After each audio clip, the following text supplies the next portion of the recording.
আলহামদুলিল্লাহি রাব্বিল আলামিন ওয়াসসালাতু ওয়াসসালামু আলা আশরাফিল আমবিয়াই ওয়াল মুরসালিন ওয়া আলা আলিহি ওয়া আসহাবিহি আজমাইন, আম্মা বা'দ। আমরা ফিকার দ্বিতীয় লেভেল শেষ করে ফেলছি, পরীক্ষাও দিয়ে ফেলছি, রেজাল্ট তৈরি হয়ে গেছে। আমরা এখন নতুন আর একটা বিষয় শুরু করব, তাফসির। তাফসিরের তৃতীয় লেভেল শুরু করব।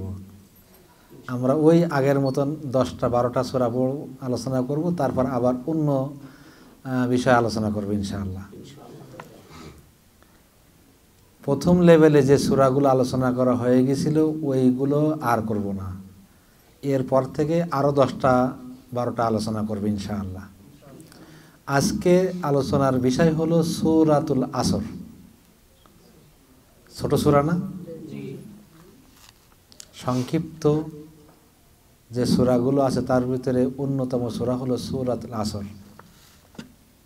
আল্লাহ তাআলা বলতেছেন, ওয়াল আসরে ইন্নাল ইনসানা লাফি খুসরিন ইল্লাল্লাযিনা আমানু ওয়া আমিলুস সালিহাত ওয়া তাওয়াসাউ বিল হাক্কি ওয়া তাওয়াসাউ বিস সাবর। সাদাকাল্লাহুল আযীম। ওয়াল আসরে, কালের শপথ, সময়ের শপথ। ইন্নাল ইনসানা লাফি খুসরিন, নিশ্চয় সকল মানুষ অবশ্যই ক্ষতিগ্রস্তের মধ্যে আছে। ইল্লাল্লাযিনা আমানু ওয়া আমিলুস সালিহাত ওয়া তাওয়াসাউ বিল হাক্কি ওয়া তাওয়াসাউ বিস সাবর। তারা ব্যতীত যারা জেনে বুঝে, জেনে শুনে ঈমান এনেছে, ওয়া আমিলুস সালিহাত, এবং সৎ কাজ করেছে, এবং পরস্পরে হকের উপদেশ দেয় আর পরস্পরে ধৈর্যের উপদেশ দেয়। এই চার শ্রেণীর মানুষ ছাড়া সবাই কি ক্ষতিগ্রস্তের ভিতরে আছে। সূরাটা ছোট্ট সূরা, কোরআনুল কারিমে 103 নম্বর সূরা। এটা আয়াত সংখ্যা হলো 3, শব্দ সংখ্যা 14টি, আর বর্ণ হলো 70টি।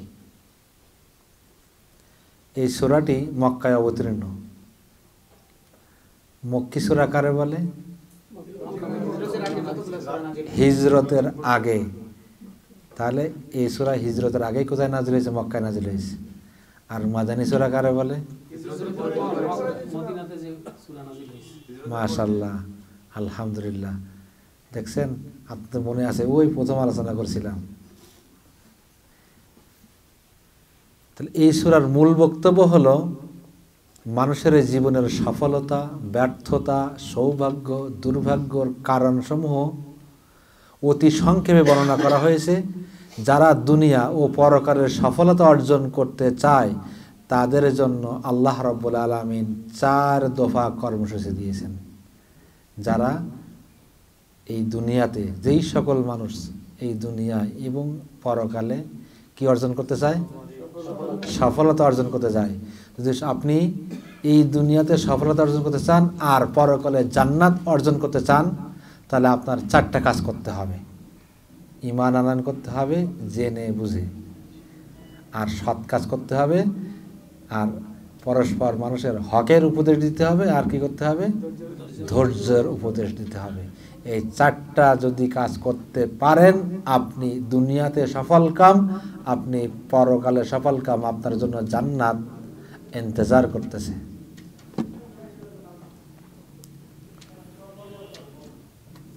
এই সূরাটা ফজিলত অনেক বেশি।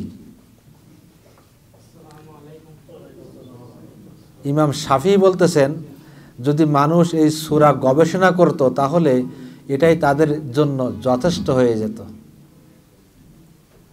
আমরা এই সূরাটা নিয়ে গবেষণা করি না, কারণ আমরা জানি না, এই সূরাটার অর্থ জানি না। এই জন্য আমাদের চিন্তা আসে না এই সূরাটা নিয়ে। এই জন্য আজকে এই সূরাটা আলোচনা করব, যাতে আমরা বুঝতে পারি এই সূরায় কি আলোচনা করা হয়েছে। এই সূরার প্রথম আয়াতটা কি? ওয়াল আসরে, দুইটা শব্দ এখানে, একটা হলো ওয়াও আর একটা হলো কি আসর। ওয়াওটা হলো কসম, শপথ, শপথের অব্যয়। ওয়াল আসরে, কালের শপথ। ইবনে আব্বাস রাদিয়াল্লাহু তাআলা বলতেছেন, আসর শব্দের অর্থ হলো আদ-দাহার। দাহার মানে কি? যুগ, কাল। আর ওয়াওটা এখানে ব্যবহার করা হয়েছে কসম হিসাবে, শপথ হিসাবে, অর্থাৎ কালের শপথ। কাল সময়ের শপথ, যুগের শপথ, যার ভিতরে আদম সন্তানের ভালো মন্দ সকল কাজ সম্পাদিত হয়। আপনার আমার জীবনের ভালো কাজ মন্দ কাজ সব কিন্তু এই সময়ের ভিতরেই ঘটে থাকে। সময়ের বাইরে কিছু হয় না। সম্ভবত আল্লাহ রাব্বুল আলামিন কালের শপথ এই জন্য করেছেন যে বান্দার ভালো মন্দ যে যাই কাজ করুক না কেন, তা হয়তো অতীতকাল অথবা বর্তমানকালে অথবা ভবিষ্যৎকালে, তাই না? আপনি আপনার জীবনে কিছু কিছু ভালো কাজ করেই ফেলছেন, অনেক ভালো কাজ এখনো করতেছেন, পরিকল্পনা আছে করবেন। এটা আমরা মানুষ, আমাদের জন্য এই তিন কালের বাহিরে যাওয়ার সুযোগ নাই। সুতরাং আমরা সব সময় কিন্তু আল্লাহ তাআলার দৃষ্টির সামনে আছি, অতীত বর্তমান ভবিষ্যৎ, তাই না? আমরা যে কোনো কাজ করি, করতেছি এবং করব, তাই না? সব কালগুলো একটা হলো অতীত বর্তমান ভবিষ্যৎ, তাই না? তাহলে যেই কালে যেই সময় করে না কেন আমরা কিন্তু আল্লাহ তাআলার সামনেই, আল্লাহর দৃষ্টির বাহিরে কিন্তু আমরা যাব না। কেননা বান্দার কাছে তিন কাল হলেও আল্লাহ তাআলার কাছে কিন্তু সব একটাই কাল, সময় কিন্তু বর্তমান। আমাদের কাছে অতীত বর্তমান ভবিষ্যৎ হলেও আল্লাহ তাআলার কাছে সমস্ত সময়টা হলো কি? বর্তমান। বোঝা গেছে নি? এই দুনিয়ার প্রতিটি মানুষের সাফল্য অর্জন করার আশায় মানুষ বিভিন্ন বস্তুর পিছনে ঘুরতে থাকে, ব্যক্তির পিছনে ঘুরতে থাকে, তাই না? ছুটতে থাকে। আর এই সাফল্যতা অর্জন করার জন্য মানুষ প্রচুর সময় ব্যয় করে। কিভাবে দেখেন,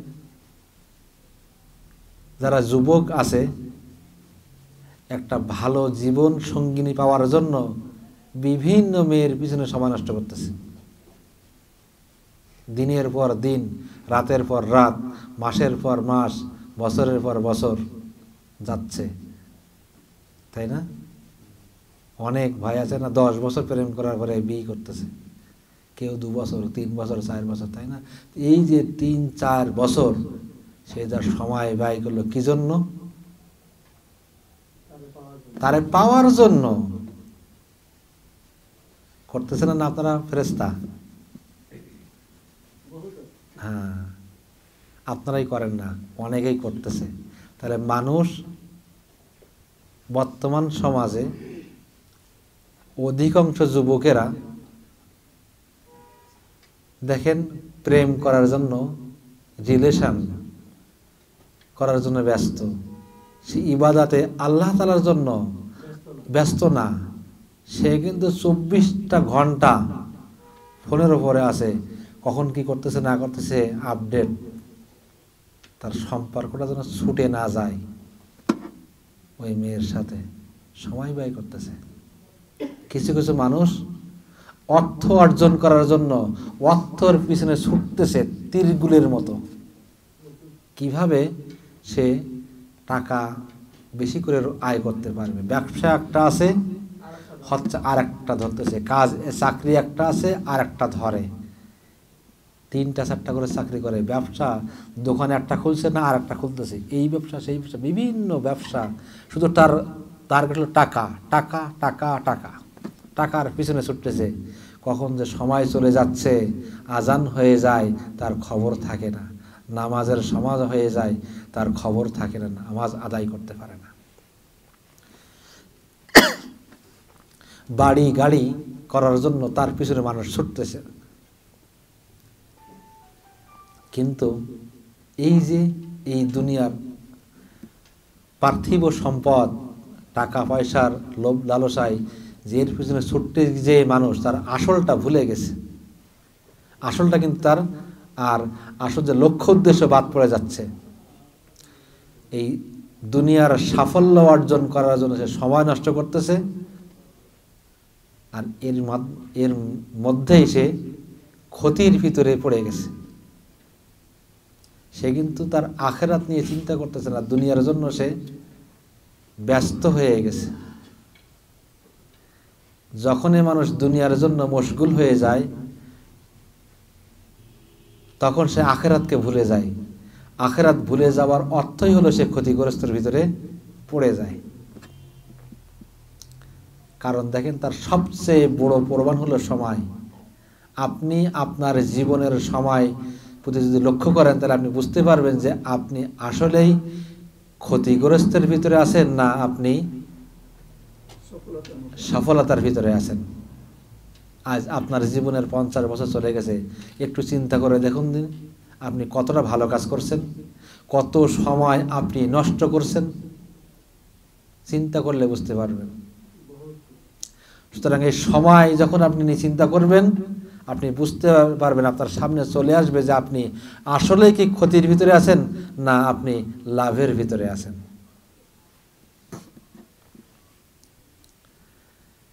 আল্লাহ রাব্বুল আলামিন কোরআনুল কারিমে 40টা জায়গায় কসম করছেন, শপথ করছেন। 40 জায়গায় 2 ভাগে ভাগ করে, একটা হলো নবমণ্ডলের সাথে সম্পর্ক, আরটা হলো ভূমণ্ডলের সাথে সম্পৃক্ত। আল্লাহ তাআলা কসম করছেন।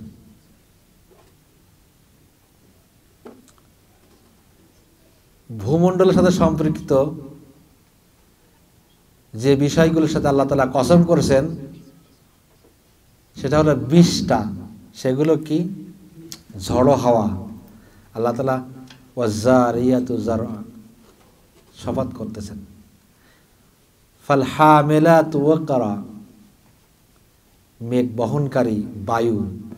দেখেন না, বাতাস, মেঘ এখান এক স্থান থেকে আরেকখানে চলে যাচ্ছে, এটা এই ভূমণ্ডলের সাথে সম্পৃক্ত। ওয়াল আরদি ওয়া মা তাহাহা, পৃথিবীটা তার বিস্তৃত, পৃথিবীটা, তাই না? এ শপথ করতেছেন আল্লাহ তাআলা। ওয়াত তিন ওয়াজ জাইতুন, তুর সিনিন পাহাড়।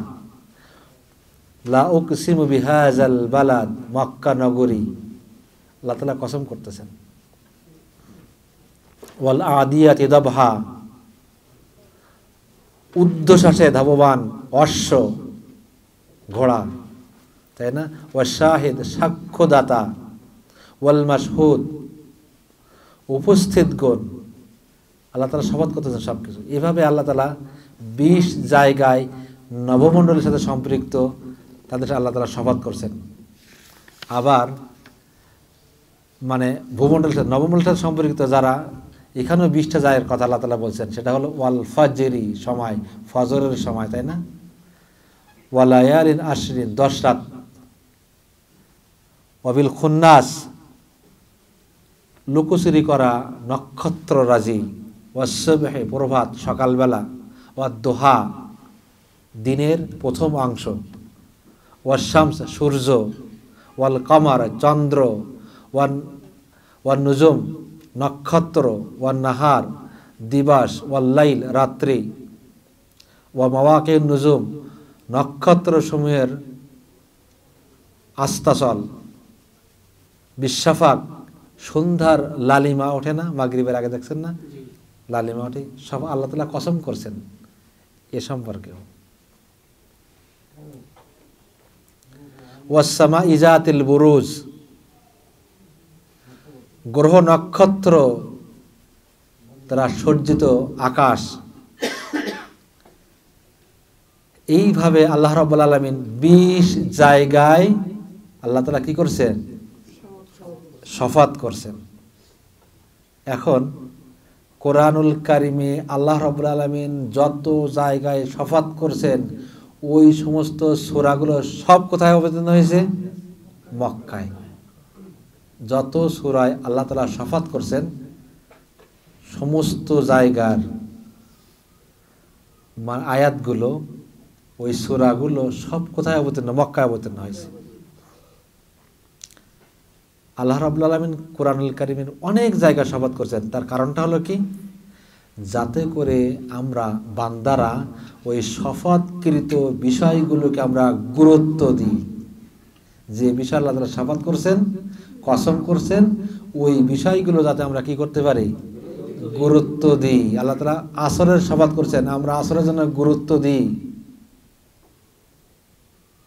এই জন্য আল্লাহ তাআলা শপথ করছেন। আবার কেন শপথ করছেন? আল্লাহ তাআলা যে খবরটা দিচ্ছেন এই খবরটা তাকিদ, তার দৃঢ়তা বোঝানোর জন্য আল্লাহ তাআলা কসম করছেন। তাহলে কসম করার কয়টা কারণ পাইলাম? দুইটা। একটা হলো কি? যে বিষয়ে আল্লাহ রাব্বুল আলামিন কসম করছেন ওই বিষয়ের গুরুত্ব বোঝানোর জন্য কি আল্লাহ তাআলা কসম করছেন। দুই নম্বর বিষয় কি? যে বিষয়ে আল্লাহ তাআলা সংবাদ দিয়েছেন, মানে কসম করছেন ওইটাকে, ওই সংবাদটা দৃঢ়তার জন্য, অধিক গুরুত্ব দেওয়ার জন্য, যে এইটা মুতাআক্কিদ হবেই তো হবেই। কথা বোঝা গেছে? দেখেন আমরা মানুষ, আমরাও কসম করি, তাই না? আমরা শপথ করি, উদ্দেশ্য হলো কি? আমি যখন একটা যে বিষয় কসম করব তখন আমার উদ্দেশ্য হলো কি? ওই বিষয়টাকে তাকে বোঝানো যে না এটাই সঠিক।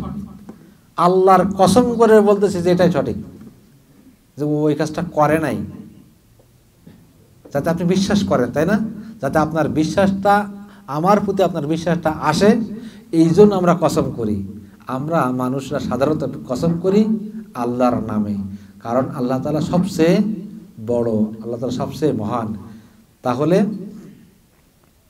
আল্লাহ যখন কসম করবেন তখন আল্লাহ কিসের উপরে কসম করবেন? আল্লাহ তাআলা যখন কসম করেন তখন যেহেতু আল্লাহ থেকে বড় কেউ নাই, আছে? সুতরাং তিনি যখন কসম করেন যে বিষয়কে বোঝাতে চান মানুষকে, সেই বিষয়, যে বিষয় মানুষকে জানাতে চান সেই বিষয়ের উপরে আল্লাহ আসরে সময়ের গুরুত্ব বোঝাতে চাচ্ছেন। যদি মানুষ সময়ের গুরুত্ব না দেয় তাহলে বান্দা ক্ষতিগ্রস্তের ভিতরে পড়ে যাবে। তাই আল্লাহ তাআলা এই সময়ের উপরে কসম করে গুরুত্ব দিয়ে বান্দারে বোঝাচ্ছে, বান্দা তুমি সময়কে গুরুত্ব দাও, সময়কে অবহেলা করে ফিরাই দিও না, ফেলে দিও না। তাহলে আল্লাহ তাআলা যখন কসম করেন তখন যে বিষয় বোঝাতে চান, যে বিষয়ের সাথে বান্দার সাদৃশ্য আছে সেই বিষয়ের সাথে কি করেন? আল্লাহ তাআলা কসম করেন। তাহলে এতক্ষণ আমরা কি বুঝলাম? শুধু ওয়াও শব্দটা বুঝাইলাম, তাই না? ওয়াও অর্থটা কি? কসম। ওয়াওয়ের পরে আসতেছে আল আসর, তাই না? আসর শব্দের অর্থ কি? সময়। কিন্তু উলামায়ে কেরাম বলতেছেন আসরের 4টা অর্থ আছে। আসর শব্দের কয়টা অর্থ? 4টা অর্থ। প্রথম অর্থ হলো আদ-দাহার, মানে যুগ। দ্বিতীয় অর্থ হলো আহাদুত তরফুন নাহার, দিনের একটা ভাগ, একটা অংশ, হয়তো সকালের অংশ অথবা বিকালের অংশ। আহাদুত তরফুন নাহার, দিনের একটা অংশ। আসর দ্বারা সালাতুল আসর বোঝানো হচ্ছে, সালাতুল আসর। 4 নম্বর হলো আসর দ্বারা জামানুর রসুল, রসুলের জামানাকে বোঝানো হচ্ছে, রসুলের সময়। তাহলে আসরের কয়টা অর্থ পাইলাম আমরা? প্রথম অর্থ হলো কি? আদ-দাহার। দ্বিতীয় হলো কি?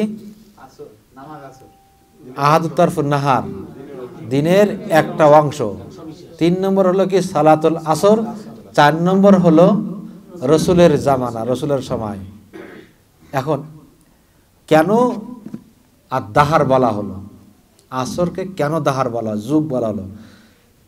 কারণ কি? কারণ হলো যুগের ভিতরেই কিন্তু সব কিছু ঘটে।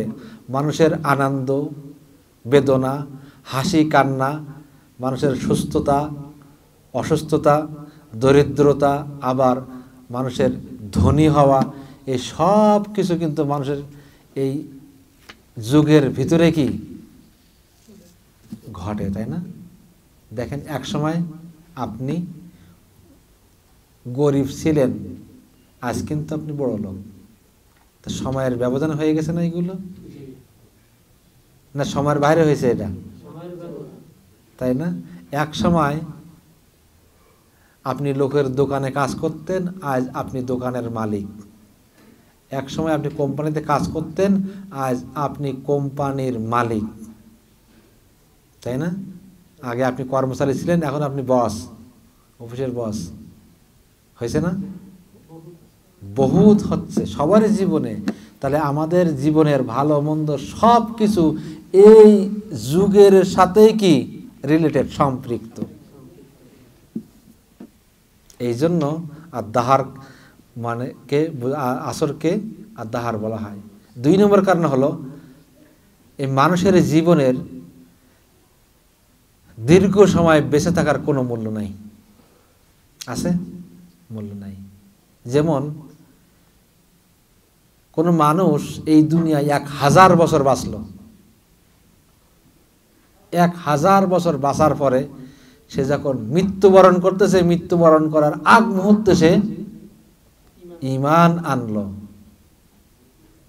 তাহলে এতদিন যে নাফরমানি করছে, কুফরি করছে, শিরিক করছে, বদমাইশি করছে, যা করছে না কেন, যত অপরাধ সে করছে না কেন, যে মৃত্যুর আগ মুহূর্তে যে সে ওই ঈমান আনার কারণে সে আগে ছিল জাহান্নামী, এখন সে কি হয়ে গেল? তাহলে তার জীবনের ওই 1000 বছরের কোনো মূল্য আছে? মূল্যটা ওই সেকেন্ড, যেই সময়টা সে, তাই না? আবার দেখেন, এক ভাই কোনো মানুষ এই দুনিয়ায় 100 বছর বাঁচলো, তাই না? সে সারা জীবন ভালো কাজ করে গেল, সারা জীবন ইবাদত করতো, সে ভালোবাসতো, দান করতো, সাদকা করতো, সব করতো, এমন কোনো আমল নাই, আমল সালে সে করে নাই। কিন্তু মৃত্যুর আগ মুহূর্তে সে নাফরমান হয়ে গেল। এখন তার এই যে 100 বছর বাঁচার কোনো মূল্য আছে? মূল্য নাই। তাহলে মানুষের দীর্ঘ সময় বাঁচার কোনো মূল্য নাই, জীবনের কোনো মূল্য নাই। মূল্য হলো ওই মুহূর্তটার, যেই ওই মুহূর্তটার জীবনের মোড় পরিবর্তন করে দিছে, ওই শেষ মুহূর্তটার তার কাছে মূল্য। সুতরাং আল্লাহ তাআলা বলতেছেন, বান্দা, এই সময়টা হলো তোমার জীবনের জন্য একটা নিয়ামত। আল্লাহ তাআলা তাই এই সময়ের উপরে কসম করে বলতেছে, বান্দা, তুমি এই সময় সম্পর্কে কি থাকো? সতর্ক থাকো, যেন ওই মুহূর্তটা না আসে তুমি নাফরমানি হয়ে যাচ্ছ, এই মুহূর্তটা যেন তোমার জীবনে না আসে। তাই আল্লাহ তাআলা কসম করে বলতেছেন, বান্দা, তুমি এই সময় নিয়ে চিন্তা ভাবনা করো, সতর্ক থাকো, যেন কোনো মুহূর্ত তোমার জীবনে না আসে যে এই মুহূর্তটা তোমার জীবনকে ধ্বংস করে দিতে পারে। 2 নম্বর হলো আহাদুত তরফ নাহার। আসরকে বলা হচ্ছে দিনের এক অংশ। যেমন আল্লাহ রাব্বুল আলামিন দেখেন কসম করেছেন অদ-দুহা, তাই না? দুহাটা মানে কি? দিনের প্রথম অংশ। ঠিক তেমনি ভাবে আল্লাহ তাআলা কসম করেছেন ওয়াল আসর। আসরটা কখন? বিকাল, সন্ধ্যার দিকে, তাই না? দিনের শেষ ভাগ কসম করেছেন। কারণটা কি? এই দুয়ের মধ্যে বান্দার আল্লাহ তাআলার কুদরতের নিদর্শনাত রয়েছে। 2টা, সকাল এবং সন্ধ্যা, তাই না? আল্লাহ তাআলার নিয়ামত, নিদর্শন এই 2টার ভিতরেই আছে। যেমন দেখুন, প্রত্যেকটা সকাল যেন হচ্ছে একটা কিয়ামত, তাই না? সকাল যখন ইসরাফিল ফু দিবেন সিংহায়, সবাই কিন্তু এই ঘুম থেকে উঠে কিয়ামতের ময়দানে হাজির হবেন, তাই না? আমার কথা বুঝতে পারতেছেন? সবাই কিন্তু ওই ইসলামিক সিংহায় ফু দেওয়ার পরে সবাই কিন্তু আমরা এই যে কবর থেকে উঠে হাসরের ময়দানে যেতে হবে। ঘুম থেকে যেমন আমরা উঠি, কবর থেকে যেমন উঠি আমরা হাসরের দিকে যাব, ঠিক তেমনি সকালে যেন আমরা সবাই ঘুম থেকে উঠতেছি, কবর থেকে যেন আমরা উঠতেছি। ঘুমন্ত মানুষগুলো জীবিত হচ্ছে, তাই না? কবর থেকে যেমন বাহির হয় ঠিক তেমনিভাবে প্রত্যেকটা সন্ধ্যা যেন দুনিয়া ধ্বংসের নিদর্শন। এই দুটি অবস্থা যেন দুইটা সাক্ষ্য। এই সঠিক সাক্ষ্য পাওয়ার পর যদি আপনি আপনারা সঠিক পথটা বিবেচনা করে আপনি চলতে না পারেন, তাহলে আপনি হলেন খুসরান মুবিন, স্পষ্ট ক্ষতিগ্রস্ত। সকালটাও আপনার সামনে দিয়ে যাচ্ছে, সন্ধ্যাটাও কিন্তু আপনার সামনে দিয়ে যাচ্ছে। এমন না যে আপনার পিছন থেকে সন্ধ্যাটা চলে যায় আর পিছন থেকে আপনার সকালটা হয়, সব কিন্তু আপনার সামনে দিয়েই ঘটতেছে। সুতরাং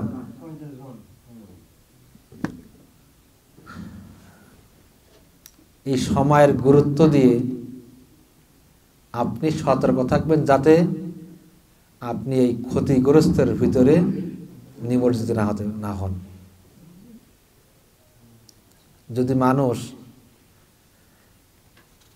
এই সময় সম্পর্কে গাফেল হয়ে যায়, সময় সম্পর্কে যদি মানুষ গাফেল হয়, তাহলে সে ক্ষতিগ্রস্ত।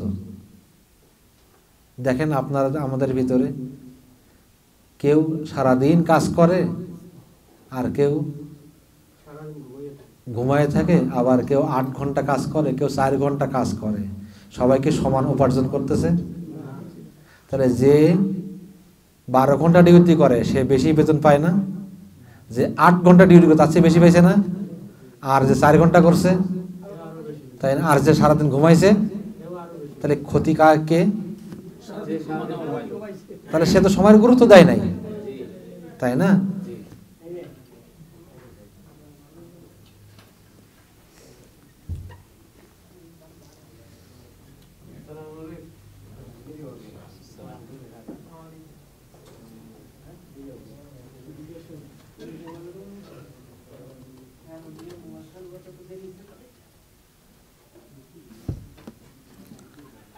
শপথ আল্লাহ তাআলা করেছেন আসরের সময়ের।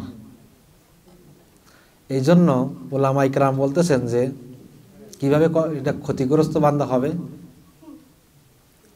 দেখেন, আপনি বাজারে গেছেন, বাজার শুরু হয়ে গেছে, এটা বন্ধ হবেই। এই মার্কেট সকাল 9টা বাজে খুলছিল, রাত্রে আবার বন্ধ হয়ে যাবে। এমন না যে 24 ঘন্টা খোলা থাকতেছে, তাই না? এখন যারা ব্যবসা করে, তো ব্যবসায় এক সময় শেষ হয়ে যাবে, তাই না? আপনি বাজারে গেছেন, আপনি ব্যবসা করে সম্পদ উপার্জন করার জন্য বাজারে যাওয়ার পরে বাজারের সৌন্দর্য দেখে যদি আপনি ব্যবসায় মনোযোগ না দিয়ে আপনি উপার্জন না করে ফিরে আসেন ঘরে, আর আসার পরে আপনার বাচ্চারা, আপনার স্ত্রী, আপনার সন্তানরা তাদের প্রাপ্য যদি আপনার কাছে দাবি করে, আপনি দিতে পারবেন? তার লজ্জিত হবেন না? হবেন কিনা? আল্লাহ রাব্বুল আলামিন আপনাকে আমাকে এই দুনিয়ায় পাঠাইছেন, তাই না?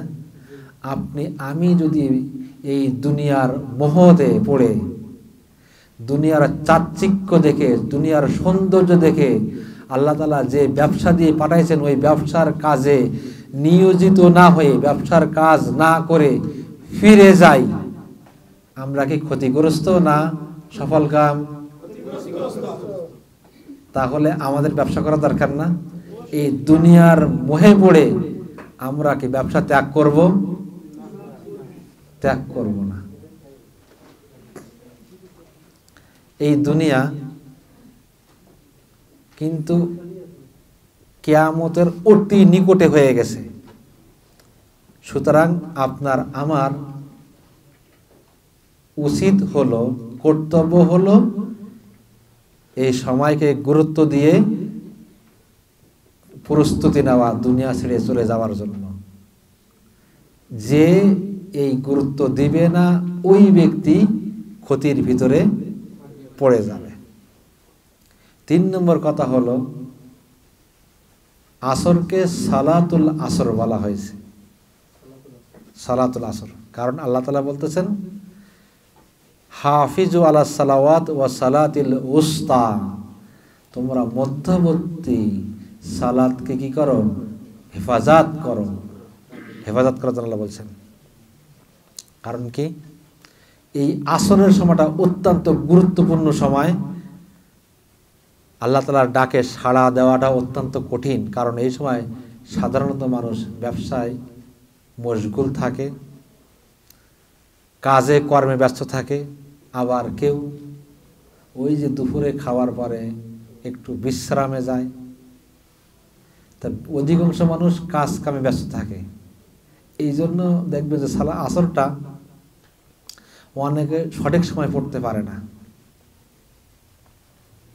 আল্লাহ তাআলা গুরুত্ব দিচ্ছেন এখানে। সালাতুল আসর যে আল্লাহ তাআলা যে গুরুত্ব দিয়ে বলছেন, এটা কি যে শুধু আসরের নামাজ তা কিন্তু না। উলামায়ে কেরামদের ভিতরে ইখতিলাফ আছে। কেউ বলছেন ফজরের নামাজের কথা, কেউ আসরের নামাজের কথা বলছেন। সেই বিষয়ে আমি আলোচনা করব না। আমার কথা হলো যে আল্লাহ রাব্বুল আলামিন আসর দ্বারা সালাতুল আসরকে বুঝাইছেন গুরুত্ব দেওয়ার জন্য। আর একটা কারণ আছে, কুরাইশরা এই আসরের সময় তারা, কুরাইশের নেতারা কি করতেন? দারুন নাদওয়া বৈঠক করত। দারুন নাদওয়া মক্কায়, দারুন নাদওয়া একটা মজলিস, মানে এদের পার্লামেন্ট ছিল, পার্লামেন্ট। তারা বৈঠক করত কি কারণে? পরামর্শ সভা বসত, তারা বিভিন্ন সামাজিক বিষয় আলোচনা করত। ওই দারুন নাদওয়া বৈঠকে পার্লামেন্ট বসাইতো তারা প্রতিদিন কুরাইশরা। সেখানে মন্দ সিদ্ধান্ত নেওয়া হতো, খারাপ সিদ্ধান্ত। এই কারণেই আল্লাহ তাআলা বলতেছেন যে, আল্লাহ তাআলা আসরের শপথ করে বলতেন যে সময়ের কোনো দোষ নাই। কুরাইশরা যে ওই আসরের সময়টা বসে বসে মিটিং করে সিদ্ধান্ত নিত যে কিভাবে ইসলামকে ধ্বংস করা যায়, কিভাবে মুহাম্মদকে ধ্বংস করা যায়, এই যে পরামর্শগুলো করত। আল্লাহ তাআলা বলতেছেন যে আসরের কসম করে বলতেছেন যে এই সময়ের কোনো দোষ না, দোষ হলো কার? মানুষের। দোষী কে? কারণ মানুষ ব্যক্তি এই সময়টাকে কি করছে? অপব্যবহার করছে। সুতরাং সময়ের কোনো দোষ নাই, দোষ হলো মানুষ। আল্লাহ রাব্বুল আলামিন যেহেতু মানুষের সফলতা, ব্যর্থতা, লাভ ক্ষতির কথা বলবেন, আর মানুষের জীবনের সাথে সম্পর্ক হলো তার সময়ের সাথে সম্পর্ক, তাই না? মানুষের জীবনের সাথে সম্পর্ক কিসের? সময়ের সাথে সম্পর্ক। সময় শেষ হয়ে যাচ্ছে, আপনার মৃত্যু কাছে চলে আসতেছে। প্রতিটা মুহূর্ত চলে যাচ্ছে আপনার জীবন থেকে, আপনার মৃত্যু কিন্তু আপনার কাছেই চলে আসতেছে। কিয়ামত কাছে চলে আসতেছে, তাই না? আপনি একসময় যুবক ছিলেন, আজ কিন্তু আপনি যুবক নাই, আপনি বুড়ো হয়ে গেছেন এখন, তাই না?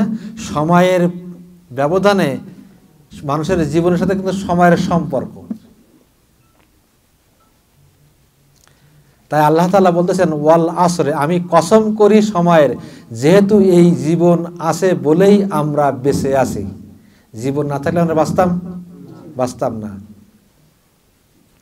এই সময় চলে যাচ্ছে স্রোতের বেগে। মেঘ দেখছেন? মেঘ কারোর জন্য অপেক্ষা করে? নদী দেখছেন? নদীর স্রোত কারোর জন্য অপেক্ষা করে? যতই আপনি চেষ্টা করুন, আপনার জন্য অপেক্ষা করবে করবে না, কারোর জন্য অপেক্ষা করতেছে না। আর আমাদের মৃত্যু কিন্তু প্রতিটা মুহূর্তে আমাদের কাছে চলে আসতেছে। যত সময় চলে যাচ্ছে তত আমাদের মৃত্যু আমাদের কাছে চলে আসতেছে। অথচ আমরা এই মানুষ কিসে ব্যস্ত? দুনিয়া নিয়ে ব্যস্ত। ধন সম্পদ কিভাবে অর্জন করতে হবে তাই নিয়ে ব্যস্ত। কিভাবে ওই সুন্দরী মহিলাটার মন জয় করা যায় সেই কাজে ব্যস্ত, তাই না? আমরা অন্য কাজে ব্যস্ত, ইবাদতে ব্যস্ত। আমরা ইবাদতে ব্যস্ত না। 24টা ঘন্টা একটা দিন হিসাব করে দেখেন দিন দেই কতটুক সময় আপনি ইবাদতের কাজে ব্যয় করছেন আর কত সময় আপনি অপচয় করছেন, কত সময় গল্প করে ফোনে টেলিফোনে আলাপ করে চলে গেছে।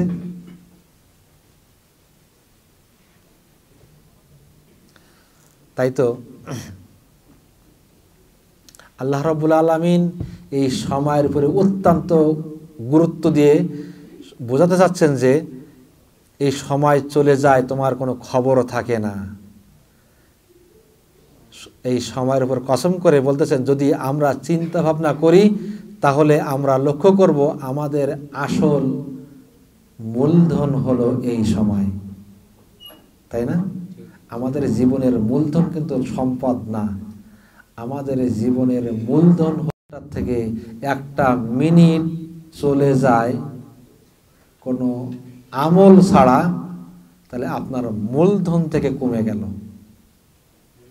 আপনি অপচয় করলেন, আপনি ক্ষতিগ্রস্ত হয়ে গেলেন। আপনার সম্পদ কমে গেলে আপনি ক্ষতিগ্রস্ত হবেন না। আপনার সম্পদ যদি শেষ হয়ে যায় আপনি ক্ষতিগ্রস্ত হবেন না। যদি আপনার জীবনের সময়টা নষ্ট হয়ে যায় আপনি ক্ষতিগ্রস্ত হবেন। আমার কথা বুঝতে পারতেছেন? তাহলে আমাদের জীবনের আসল মূলধন কোনটা? সময়। 4 নম্বর কথা হলো আসর দ্বারা আল্লাহ রসুলের জামানাকে বোঝাতে চাচ্ছেন। আল্লাহ রসুলের কি? সময়কে। রাসূল সাল্লাল্লাহু আলাইহি ওয়াসাল্লাম বলতেছেন অতীতের উম্মতেরা রসুলের আগে, উম্মতে মুহাম্মাদের আগের যত উম্মত গেছে না, তাদের আয়ুকালের পরিমাণ হলো আসর থেকে নিয়ে সূর্যাস্তের সময় পর্যন্ত। বুঝেন নাই? আগের উম্মতেরা 700, 800, 900 বছর বাঁচতেন, তাই না? 100, 200 বছর তো হর হামেশে। আমরা কত বছর বাঁচি? সাধারণত 50, 60, তাই না?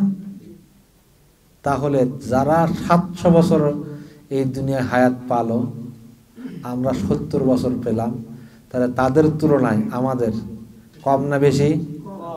কম, তাই না? তা আল্লাহ রাসূল বোঝাতে চাচ্ছেন, দেখেন ফজর থেকে জোহর, জোহর থেকে আসর, আসর থেকে কোন সময়টা লম্বা?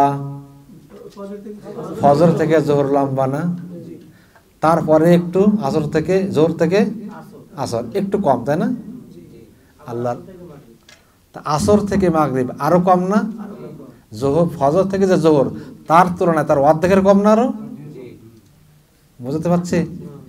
আল্লাহ রাসূল বলতেছেন যে তোমরা হলে আমার উম্মত, উম্মতে মুহাম্মাদের আয়ুকাল আসর থেকে মাগরিব,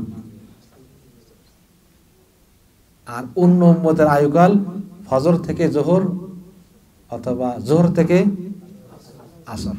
কিভাবে, এখন কি করা দরকার? আল্লাহ রাসূল সেই কথাটা বলতেছেন যে রাসূল বলতেছেন তোমাদের ভিতরে তোমরা আমার উম্মতে মুহাম্মাদি, তোমরা আর আগের আহলে কিতাব ইহুদি আর কি নাসারা খ্রিস্টান, তাদের উদাহরণ হলো, দৃষ্টান্ত হলো যে ওই ব্যক্তির নাই যে কয়েকজন শ্রমিককে বলল, নিয়োগ দিল যে ফজর থেকে জোহর পর্যন্ত আমাকে কাজ করবা, 1 কিরাত দিব, 1 কিরাতের বিনিময়ে। তখন ইহুদিরা রাজি হয়ে গেল, তারা কাজটা করে দিল। ওই ব্যক্তি আবার বলতেছে যে কোনো ব্যক্তি কি আছে যে আমার জোহর থেকে আসর পর্যন্ত কাজ করে দিবে এক কিরাতের বিনিময়ে। তখন খ্রিস্টানরা কাজটা করে দিল। তখন ওই ব্যক্তি বলতেছে যে আসর থেকে মাগরিব পর্যন্ত কাজ করে দিবা 2 কিরাত দিব। উম্মতে মুহাম্মাদি কাজ করে দিল। আল্লাহ রাসূল বোঝাতে চাচ্ছেন তোমরা হলেন ওই উম্মতের তুলনায় এই রকম দৃষ্টান্ত যে আসর থেকে মাগরিব অল্প সময় কাজ করলে ডাবল বেতন পাইলে তাদের তুলনায়, তাই না? তারা তখন ইহুদিরা বলল, খ্রিস্টানরা বলল যে আমরা তো কাজ করলাম, সময় বেশি মজুরি কম। এরা সময় কম মজুরি বেশি, তাই না? তাহলে আমরা কিন্তু কার উম্মত? আমরা আমাদের সময়টা ওই আসর থেকেই, আমাদের সময় অল্প, এই জন্য আল্লাহ রাব্বুল আলামিন আমাদের জীবনে কি দিছেন? কি দিছেন? লাইলাতুল কদর দিছেন, তাই না? এক রাত ইবাদত কত বছর? সুবহানাল্লাহ। অল্প সময় সওয়াব বেশি। এই সুযোগটা অন্য কোন নবীর উম্মতের ছিল না। আমরা কি কাজে লাগাবো? ইনশাআল্লাহ। আমরা কি এই আসর থেকে যে মাগরিবের সময়টা আমাদের জীবনের দৃষ্টান্ত, আমরা অল্প সময় কি বেশি আমল করব না অল্প সময় কম আমল করব? তাহলে আমাদের সময়ের গুরুত্ব দিতে হবে কি না? তাহলে আমাদের জীবন থেকে সময় কি 1 সেকেন্ডও কি বাদ যাবে? হ্যাঁ, নষ্ট করব আমরা? আজ থেকে করব? আগে জানতাম না, এখন জানছি। আজ থেকে আমাদের জীবনের আর সময় অপচয় করব না ইনশাআল্লাহ। তখন জিজ্ঞাসা করলেন ইহুদিরা তাদেরকে, তাদের সময় কম মজুরি বেশি কেন? নিয়োগকর্তা বলতেছেন এটা হলো আমার নিজের ইচ্ছা। আল্লাহ তাআলা যাকে ইচ্ছা, আল্লাহ রাব্বুল আলামিন আমাদেরকে ভালোবাসেন, আমাদেরকে অল্প সময়ে বেশি আমল করার জন্য সুযোগ করে দিয়েছেন। সুবহানাল্লাহ। এই সুযোগটা যদি কাজে না লাগাইতে পারি, আপনি আমি ক্ষতিগ্রস্ত। দুনিয়া তো ক্ষতিগ্রস্ত, পরকালেও ক্ষতিগ্রস্ত। ফাহাযাল খাবার দাল্লা আলা আন্নাল আসর ওয়া জামান রাসূল জামান মুখতাসুন বি রাসূল সাল্লাল্লাহু আলাইহি ওয়াসাল্লাম ওয়া বি উম্মতিহি। এই যে হাদিসটা আল্লাহ রাসূল বললাম, এটাই প্রমাণ করে যে এটা শুধুমাত্র রাসূলের জামানা, রাসূলের উম্মতে মুহাম্মাদের জন্য নির্দিষ্ট, অন্য কোন উম্মতের জন্য নয়। তাহলে আসরের কয়টা অর্থ পাইলাম আমরা? বোঝা গেল? তাহলে এই যে 4টা অর্থের ভিতরে সব ঘুরে ফিরে একটা জিনিস, সেটা হলো কি? সময়। সময় আল্লাহ রাব্বুল আলামিন এই সময়ের অনেক গুরুত্ব দিয়েছেন, তাই না? সময়ের গুরুত্ব বর্ণনা করতে যে আল্লাহ তাআলা কোরআনের বিভিন্ন জায়গায়, বিভিন্ন সূরার মধ্যে আল্লাহ তাআলা শপথ করেছেন। যেমন আল্লাহ তাআলা সূরাতুল লাইল, লাইলে আল্লাহ তাআলা রাত এবং দিনের কি করতেছেন? কসম করছেন, রাত এবং দিনের। আল্লাহ বলছেন ওয়াল লাইল ইজা ইয়াগশা ওয়ান নাহারি ইজা তাজাল্লা। রাত্রের কসম, যেটা রাতটা এখন অন্ধকারে আচ্ছাদিত হয়ে গেছে না, ঘেরে গেছে, আবার যখন দিন আসবে এই আলোটা কেটে যাবে। আল্লাহ তাআলা সূরা আল-লাইলের ভিতরে দিন এবং রাতের কসম করছে।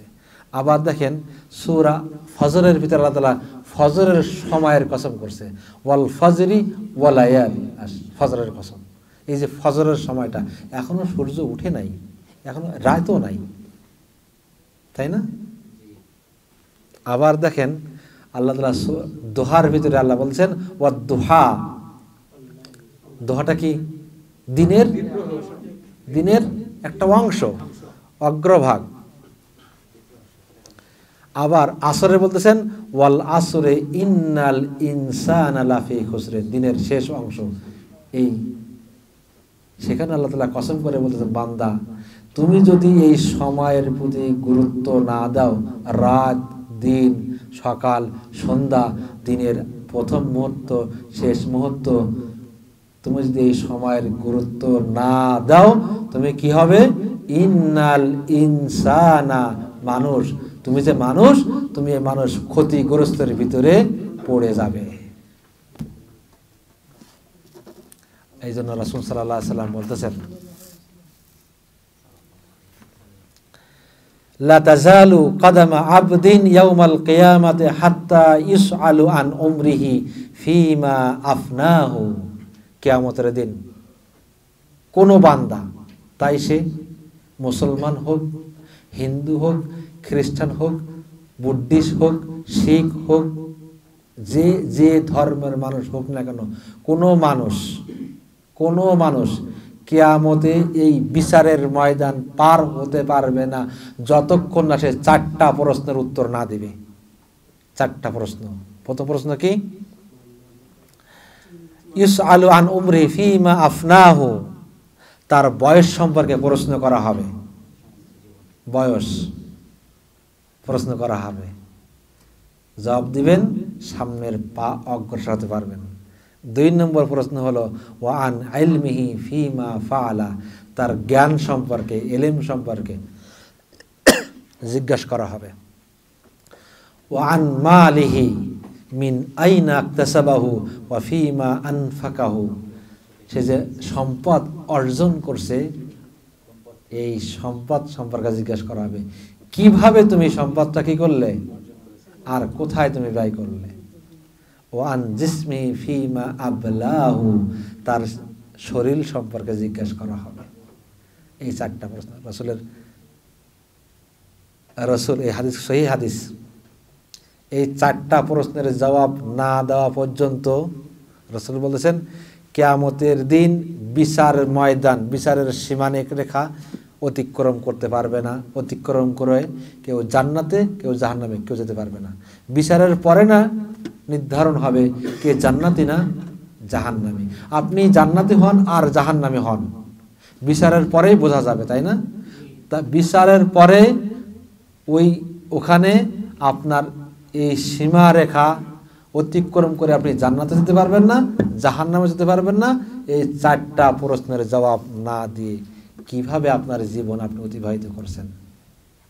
আপনার জীবন জন্ম থেকে এই মৃত্যু পর্যন্ত 50, 60, 70, 80, 90 বছর আপনি হায়াত পাইলেন এই দুনিয়ায়, কিভাবে আপনার জীবনটা অতিবাহিত হয়েছে? ভালো কাজে না খারাপ কাজে? আজান দিছে, আপনি কি মসজিদে গেছেন না আপনি অন্যখানে চলে গেছেন? আপনি কি সালাত আদায় করছেন কি করেন নাই? কিভাবে আপনার জীবনটা অতিবাহিত করলেন? হালাল না হারাম? কিভাবে আপনার জীবনটা চললো? এক কথায় জিজ্ঞাসা করবে আল্লাহ রাব্বুল আলামিন। 2 নম্বর প্রশ্ন কি? তার জ্ঞান সম্পর্কে। আমরা সবাই জ্ঞান অন্বেষণ করি, কিন্তু কতটুকু আমরা আল্লাহ তাআলার সন্তুষ্টির জন্য করি? এখানে 2 বছর হয়ে গেছে আমরা আসছি, তাই না? সব মনে আছে? আমরা ইউনিভার্সিটি পড়ছি, বই 700-800 পৃষ্ঠা বই মুখস্থ করতে হয়েছে, মনে আছে? কারণ কি? না, নিয়াত ছিল না। নিয়াত ছিল পরীক্ষায় পাশ করার জন্য, পরীক্ষা দেওয়া শেষ, ওটাও মাথাতে শেষ। তাহলে আমরা যে ইলম অর্জন করি উদ্দেশ্যটা কি আমাদের? আল্লাহ তাআলা সন্তুষ্টির জন্য যদি হয় আলহামদুলিল্লাহ। ইলম অনুযায়ী আমল করি কিনা, ইলম অনুযায়ী যে যতটুকু ইলম আছে সেই অনুযায়ী আমল করি কিনা জিজ্ঞাসা আল্লাহ তাআলা করবেন। আর এই ইলম যে অর্জন করছেন, এই ইলমটা মানুষের কাছে পৌঁছে দিয়েছেন না আপনি গোপন করে রাখছেন? বুঝতে পারেন নাই? ওই যে আল্লাহ রাসূল বলেছেন ওয়ান ইলমিহি ফিমা ফাআলা, তার ওই জ্ঞান সম্পর্কে জিজ্ঞাসা করবে, সে কি জন্য জ্ঞানটা অর্জন করলো, সে জ্ঞান অনুযায়ী আমল করছে কিনা, তার জ্ঞানটা, তার এলেমটা মানুষের কাছে পৌঁছে দিয়েছে কিনা, জিজ্ঞাসা করবেন। এই জন্য আমি সবসময় বলি, আমরা সবাই কিন্তু দায়িত্বশীল। এমন না যে শুধু শেখ সাহেব দায়িত্বশীল, উনি শুধু দিন প্রচার করবেন, দিনের কাজ করবেন, আমরা কেউ করব না। সবাই দায়িত্বশীল। আল্লাহ রাসূল বলতেছেন তার ধন সম্পদ সম্পর্কে জিজ্ঞাসা করা হবে, কোথা থেকে সে উপার্জন করছেন। মিনাই নাকতেছে বাবু, কোথা থেকে, কোন পথে, এটা হালাল না হারাম, হালাল পথে অর্জন করছে না হারাম পথে অর্জন করছে, জিজ্ঞাসা করবেন। কঠিন জিনিস, কঠিন। যদি আপনাদের আমাদের কাছে জিজ্ঞাসা করা হয়, তোমার জীবনের সম্পদের একটু হিসাব দাও তো দেখি, কিভাবে তুমি অর্জন করছো। ব্যয় করা তো দূরের কথা, সেটা কিভাবে তুমি অর্জন করছো। সাহস আসে বুকে যে জবাব দিতে পারবেন? হালাল ছিল না হারাম ছিল। ওয়া ফীমা আনফাকাহু, আপনি যে পথে ব্যয় করছেন ওই পথে কি আল্লাহ তাআলাকে সন্তুষ্ট ছিল? আপনি যে টাকাটা দান করছেন অথবা ব্যয় করছেন, কোনো যে কাজে হোক না কেন, এই কাজে কি আল্লাহ তাআলা সন্তুষ্ট ছিল কি না? যদি আল্লাহ তাআলা সন্তুষ্ট না থাকেন, ওই পথে ওই কাজে সম্পদ ব্যয় করা যাবে না। সিনেমা হল হচ্ছে না এখন, কার টাকায়? মানুষের টাকায় না? তাহলে ওর ওই পথে যে টাকা ব্যয় করছে, আল্লাহ সন্তুষ্ট ওখানে? জবাব দিতে পারবে আল্লাহ তাআলার কাছে? আল্লাহ যে পথে যে কাজ করলে আল্লাহ তাআলা রাগান্বিত হন, আল্লাহ তাআলার ক্রোধ আসে, ওই পথে কখনো কোনো সম্পদ ব্যয় করা যাবে না। সর্বশেষ প্রশ্ন হলো, ওয়া আন জিসমিহি ফীমা আবলাহু, তার শরীর, তার শক্তি, শরীরে শক্তি আছে না, এই শক্তিটা কোন কাজে ব্যয় করছো? সুস্থ ছিলে, সুস্থ অবস্থায় কি করছো? এখন তো অসুস্থ হয়ে গেছে, এখন তো আর পা চলে না, হুইল চেয়ারে চলতে হয়, এখন তো মসজিদে যাইবা। যখন তোমার শক্তি ছিল তখন তুমি কি করছো? বয়স ছিল, জিজ্ঞাসা করবেন। যৌবনটা কিভাবে ব্যবহার করছো, জিজ্ঞাসা করবেন। যৌবনটা কোন পথে অতিবাহিত হয়েছে, ভালো কাজে না খারাপ কাজে? দেখেন, এই সব করার পরে এই জীবনটা যখন আমরা মারা যাই, তখন যখন কবরে রাখা হয় তখন কি বলে, কি বলে দেওয়া বলে? বিসমিল্লাহি। তার মানে কি বলেন দিন? আল্লাহর নামে রাসূল সাল্লাল্লাহু আলাইহি ওয়াসাল্লামের দলে রেখে গেলাম। তাহলে এই যদি অর্থ হয়, আপনার জীবন, শৈশব, কৈশোর, যৌবন, আপনার বয়স সব ইসলামের বিরুদ্ধে গেল, ইসলামের কাজ করলেন না, সময়টা নষ্ট করে ফেললেন, আর মরার পরে আপনার রসুলের দলে উঠাই দিয়ে গেলে রসুলকে আপনার নিবে না? আল্লাহ রসুল নিবে আপনাকে? যদি নিতে হয় তাহলে ওই রসুলের দল দুনিয়ার থেকে করতে হবে, তাই না? এই সব কাজ সম্পর্কে আল্লাহ তাআলা জিজ্ঞাসা করবেন। তারপরে না আপনি কি করতে পারবেন? কিয়ামতের আপনার পা অগ্রসর হতে পারবে, বাড়াতে পারবেন, এটাকে পারবেন। এই সময়ের কিছু বৈশিষ্ট্য আছে। প্রথম বৈশিষ্ট্য হলো, সময় দ্রুত চলে যায়। ইয়াজরি কাসসিহাব, সময়টা মেঘের গতিতে চলতেছে, সময় খুব দ্রুত চলতেছে। আল্লাহ তাআলা বলতেছেন, কাআন্নাহুম ইয়াউমা ইয়ারাউনাহা লাম ইয়ালবাসু ইল্লা আশিয়াতাও আও দুহাহা। কিয়ামতের দিন, কিয়ামতের দিন কাফেররা বলবে, এই কিয়ামতের ভয়াবহ অবস্থা দেখে কাফেররা বলবে, দুনিয়াতে আমরা একটা সকাল একটা সন্ধ্যার মতো ছিলাম, আমরা একটা মুহূর্ত, এই যে 60, 70, 80, 100, 200 বছর বাঁচলো, এই সময় তারা অনুভব করতে পারবে না। বলে এই সময়টা তাদের কাছে একটা মুহূর্ত মতো মনে হবে। আল্লাহ তাআলা দেখেন কোরআনের বিভিন্ন জায়গায়, অন্য অন্য জায়গায় বলতেছেন, অনেক অন্য অন্য কাফেররা কিয়ামতের দিন মুশরিকরা বলবেন যে দুনিয়াতে আমরা যে 100, 200, 800, 900 বছর মুনাসব হায়াত পাইছি, মাত্র 1 ঘন্টা দুনিয়াতে আমরা ছিলাম। তাহলে এই দুনিয়াটা কিন্তু, সময়টা কিন্তু খুব দ্রুত চলে যায়। এই সময়ের 2 নম্বর বৈশিষ্ট্য হলো, সময় যেটা অতিবাহিত হয়ে যায় সেটা আর ফিরে আসে না। এমনকি এই সময়ের বদলাও নেওয়া যায়, প্রতিদানও পাওয়া যায় না। যে সময়টা আপনার জীবন থেকে চলে গেছে, ওই সময়টাকে দ্বিতীয়বার পাবেন আপনি? আজ রাত এখন 9:47, এই 9:47 আপনার জীবনে আর কখনো ফিরে আসবে? আর ফিরে আসবে? তো এই সময়ের পরিবর্তে কোনো কিছু নিতে পারবেন আপনি? না। এই সময়ের পরিবর্তন হয় না, বদলা হয় না। এর বৈশিষ্ট্য হলো কি? সময় হলো একটা বস্তু যার মালিক হলো এই মানুষ। সময় একটা বস্তু, এই সময়ের মালিককে প্রত্যেক ইনসান, আমরা সবাই মানুষ হলো এই সময়ের মালিক। এই সময়টা কেবল একটা স্বর্ণ নয়, এটা হীরা, মণি, মুক্তার থেকে আরো কি দামি। স্বর্ণ আপনার চুরি হয়ে গেছে, নষ্ট হয়ে গেছে, আবার কিনতে পারবেন, কিন্তু আপনার জীবন থেকে যে সময়টা চলে গেছে, এই সময়টা আর কখনো ফিরায় আনতে পারবেন না, আর কখনো আসবে না এই সময়।